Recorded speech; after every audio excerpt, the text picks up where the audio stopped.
Los deportes en ORT Noticias. Con mucho gusto de saludarlos, amables amigos. Ya estamos listos y quitándole aquí el sonido al teléfono, sí.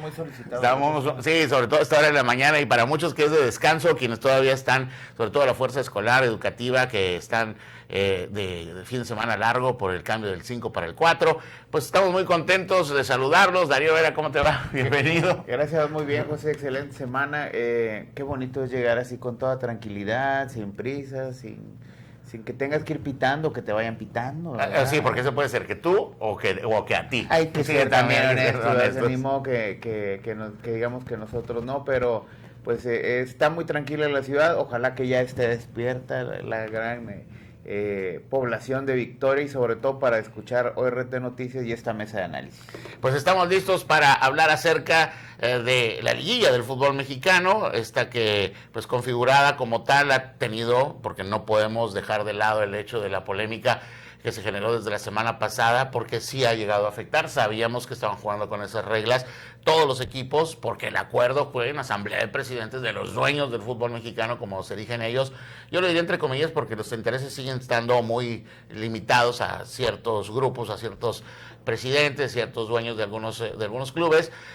Pero 45 días de distancia, cuando ningún equipo, del fútbol a nivel mundial ha cedido todavía a sus jugadores para la selección nacional y su preparación. Imagínate, y lo decía yo más temprano, porque es inherente a los resultados que se dieron este fin de semana.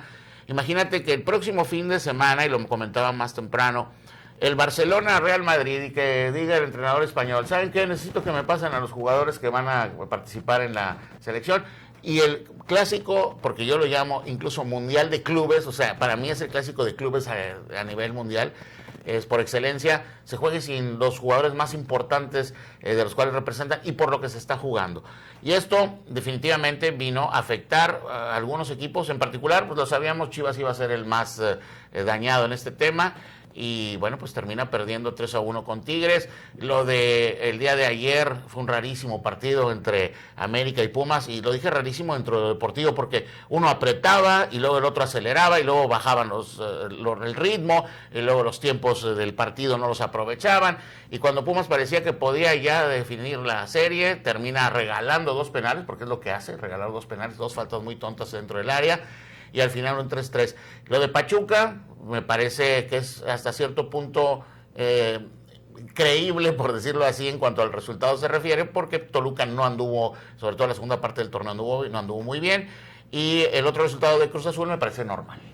Sí, José, fíjate que lo desglosas muy bien, sobre todo en el tema del Guadalajara. Sí, existe una afectación, por supuesto, por la baja de 5 jugadores que se integran a esta preconvocatoria, porque ni siquiera, bueno, es una convocatoria, pero de una prelista, porque ya dijo Duilio Davino que puede tener todavía modificaciones. Entonces, sí, existe un impacto, por supuesto. ¿Qué tanto es responsabilidad de ello la derrota de Chivas frente a Tigres? Habrá que ponerlo en asteriscos, porque recientemente en el cierre del torneo se enfrentaron y el resultado fue muy similar, 4-1 a favor de Tigres en la fase regular del torneo, y ahora un 3-1 que saca el equipo que dirige Pizarro para volver a doblegar a la Chivas Rayadas del Guadalajara, que habían empezado ganando este partido, pero después la dinámica, la inercia también y el antecedente muy reciente de haberlos vapuleado se impone de nueva cuenta. Me parece que Guadalajara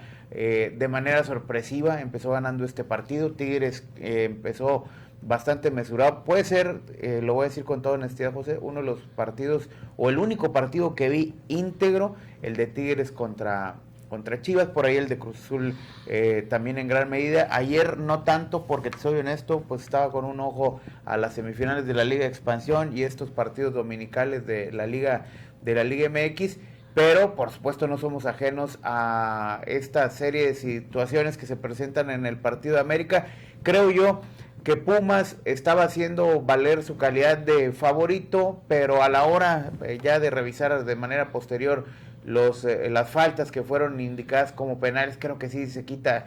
Siempre va a generar ruido porque hay aquí 2 factores importantísimos. Primero, la presencia de Luis Enrique Santander, el árbitro central de este juego, que pues siempre ha sido señalado porque no le tiemble la mano, diría yo, más allá de que si beneficia o afecta a algún equipo, pero tiene un antecedente clarísimo, que fue aquella actuación en la final de Tigres contra Chivas en el 2017, hace 9 años ya, José, de eso, y la noche de ayer, donde pues evidentemente, creo yo, como tú lo señalas, coincido contigo, pues sus decisiones son apegadas al reglamento por la imprudencia de los jugadores del equipo de la universidad, y esto le da la posibilidad a América de empatar en el marcador. Creo que lo escuchamos, perdón, José, perdón, en el cierre del torneo regular. Los jugadores de Pumas en una media day, en una rueda de prensa, habían aceptado que faltas de concentración le habían provocado que se les escaparan resultados, que se les fueran partidos de las manos, y si ayer le quieren llamar a ellos una falta de concentración, pues me parece a mí que ahí se puede definir de la mejor manera. Si Pumas quiere aspirar de manera seria, porque es un contendiente serio al título, pues debe de superar estas gravísimas faltas que podrían inclusive en esta serie en la que luce más favorito que ninguna otra que podría tener el futuro en esta liguilla, podría inclusive ir celesta el próximo domingo ahí en Ciudad Universitaria. Ahora, está en la agenda pendiente, no sé qué tanto vaya a proceder o hasta dónde vaya a llegar. Lo que se detectó, que yo la verdad no me había dado cuenta, pero trascendió sobre todo en redes sociales, y hoy por la mañana estaba checando el tema en medios autorizados, medios acreditados, acerca de la posible alineación indebida que se manifestaría en el terreno de juego, en el trámite del partido, y lo voy a leer. Cuando están revisando a Sebastián Cáceres, por un choque, el cuarto árbitro muestra el primer cambio, entra al campo de juego el número 22, Thiago Espinosa, y sale de la cancha completamente el número 32, Choker Vázquez. Con eso se completa el procedimiento del primer cambio. Posteriormente, al enterarse de la conmoción de Cáceres, vuelven a meter a la cancha Vázquez. De hecho, hay un auxiliar ahí de Jardiné que lo empuja para que se meta otra vez. Es como que si fuera un reingreso, o sea, ya se había ejecutado el cambio y es como si fuera un reingreso. Entonces, esto sí, en el reglamento, ya lo revisamos, está considerado como alienación indebida, o sea, no existen los reingresos en el fútbol mexicano ni en ninguna latitud geográfica donde se hable de fútbol. La International Board no lo contempla. Entonces, si esto procede, entonces perdería en la mesa el equipo de América 3-0 y pues ya sería prácticamente un resultado lapidatorio. Y fíjate que qué interesante observación, José. Me quedan muchas dudas porque, digo, reglamentariamente ahí está. Vamos a ver si en efecto procede. No sé si Pumas ya se haya manifestado al respecto. De manera, pues como postura, no lo han hecho, pero sí ya se habla de que sí lo van a meter. Sería el día de hoy. Y sumando al tema de la polémica arbitral y de las situaciones que se presentaron, lo que hace el día de ayer Fernando Hernández Gómez, que aquí lo vimos pitar en la Liga de Ascenso MX, su personalidad, siempre lo he dicho, es muy sangrón, es muy, de esos de repente intocables del fútbol mexicano como árbitros, y ayer se equivoca. De hecho, el gol de Ener Valencia viene después de una falta clara que se da dentro del área, que debió haber sido marcado como penal para el Toluca, ni siquiera se revisa en el VAR, y luego otra jugada también que se da en medio campo en una acción que debió haber sido sancionada como expulsión, y que al final de cuentas ni siquiera tampoco la revisa el VAR. Entonces, estas circunstancias me queda claro que siguen siendo parte de quien lo justifica como el ser humano, pero que ya no pueden ser, en cuestión de calidad, de nivel, aceptadas en un fútbol que se presume y que está apuntando a querer ser de las mejores 10 ligas del mundo si tienes un arbitraje como este. Sí, es importante señalar que el VAR no resolvió los problemas de apreciaciones arbitrales y cada vez se va acotando más su capacidad de intervención, donde sí, donde no, inclusive a veces vemos que el árbitro central se supedita al VAR cuando se supone que es un dirigente de toda la operación arbitral, incluido el video assistant referee, y sí creo yo que el factor humano siempre va a estar ahí presente por más que se vayan integrando estas tecnologías, y muy complicado el equilibrio justamente que sucede ahí. Ojalá que la liguilla vaya despejando este tipo de dudas, porque de arranque pues ya nos queda con toda claridad que pues los errores se siguen presentando, y por ahí se había estipulado, José, que para el próximo torneo ya se va a hacer un esfuerzo también en la Liga de Expansión para la aplicación del VAR. Entonces creo yo que si todavía tienes muchos aspectos que pulir en la Liga MX, donde ya tienes años utilizándolo, pues al final del día es una inversión que se tiene que hacer, es un gasto, cuesta, y su efectividad pues me parece que todavía no está probada ni siquiera en el máximo circuito. No, entonces primero tienes que arreglar lo que ya tienes, perfeccionarlo y posteriormente trascender hacia otras latitudes que definitivamente en la Liga de Expansión hemos conocido, porque esta es una plaza de Liga de Expansión donde Correcaminos juega como local. Muchos hierros arbitrales que han ido directamente y para todos, ha sido indistinto. Y ya que estamos hablando de la Liga de Expansión, pues ya está lista la final y será hasta cierto punto inédita. Yo lo decía más temprano también en el espacio de información. Si no me equivoco, 3 jornadas antes de que terminara la temporada regular, Tampico no estaba calificado.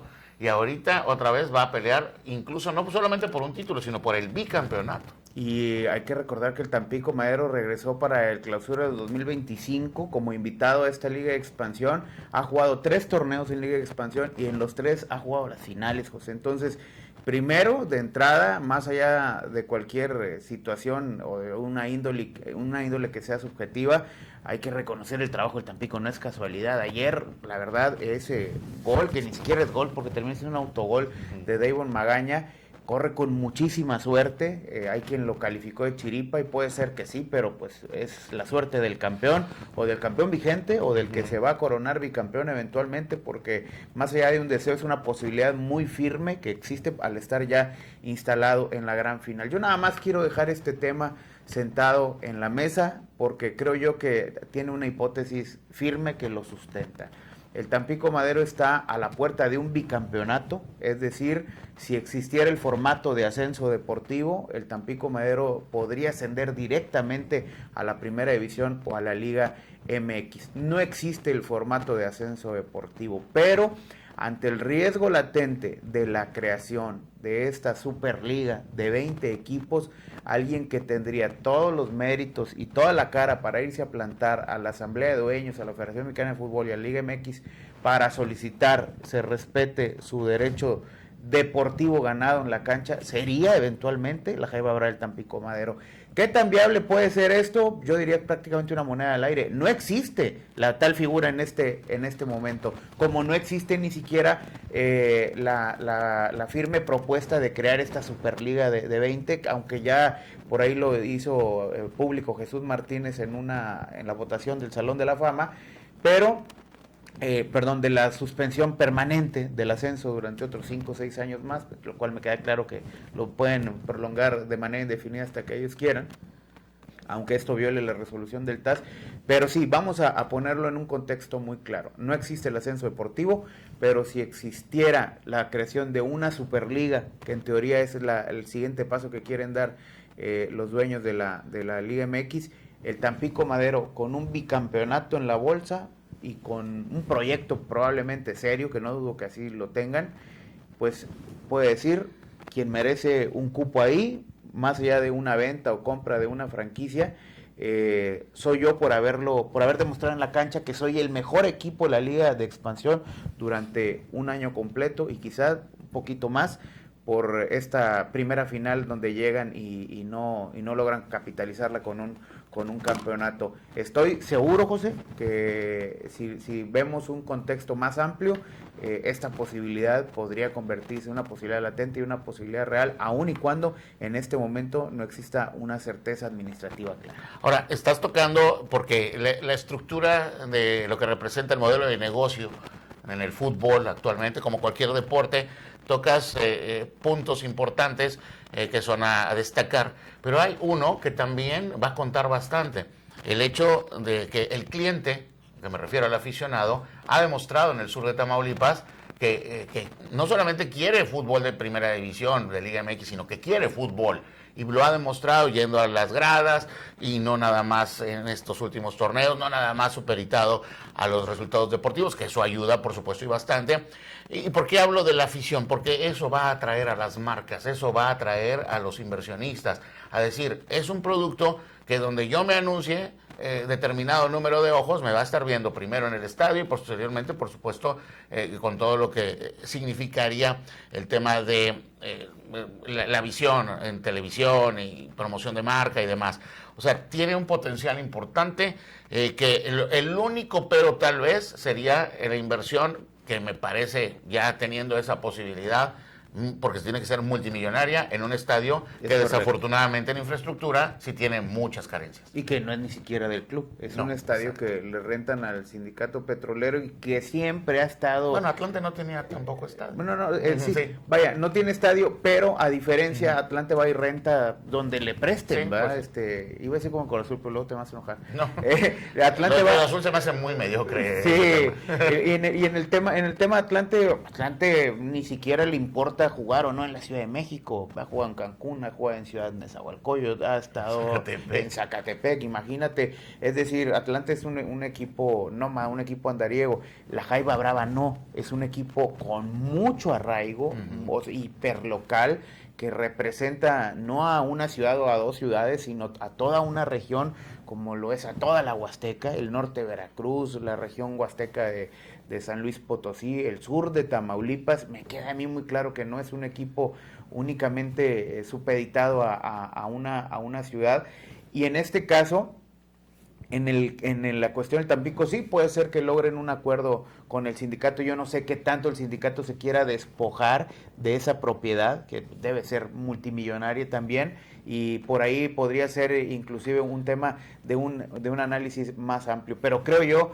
que, como históricamente ha acompañado el mismo sindicato petrolero y la fuerza petrolera en el sur del estado a la Jaiba Brava, por ahí serían ellos también unos principales promotores de lograr un acuerdo, aliados para poder impulsar esta situación, que tíldela en este momento de locura, pero creo yo que tiene rasgos y posibilidades bastante amplias.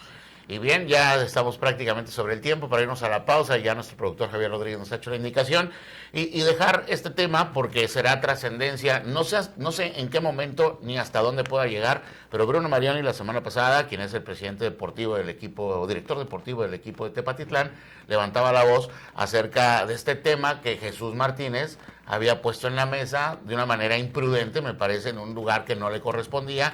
Y él menos autorizado para hablar ahorita en cuestión de popularidad en su persona en la Liga MX, de la permanente ya abolición del ascenso y el descenso. Y hablaba que había que respetar precisamente eso del TAS. Entonces este va a ser un tema también del cual no sé en qué momento, por lo del Mundial, que porque si, a ver cómo hacemos una liga de expansión fuerte, etcétera, etcétera, va a tener también una agenda. Pues sí, seguramente va a seguir dando de qué hablar, más aún estando estos equipos en la final, en la principal vitrina, que te va a dar posibilidad de pues tener mucha cobertura mediática. Muchas gracias, José. Bien, pues gracias, Darío. Nos vamos a la pausa, tenemos mensajes y regresamos con más, con ánimo de lunes, con Jesús Rodríguez. Buen día.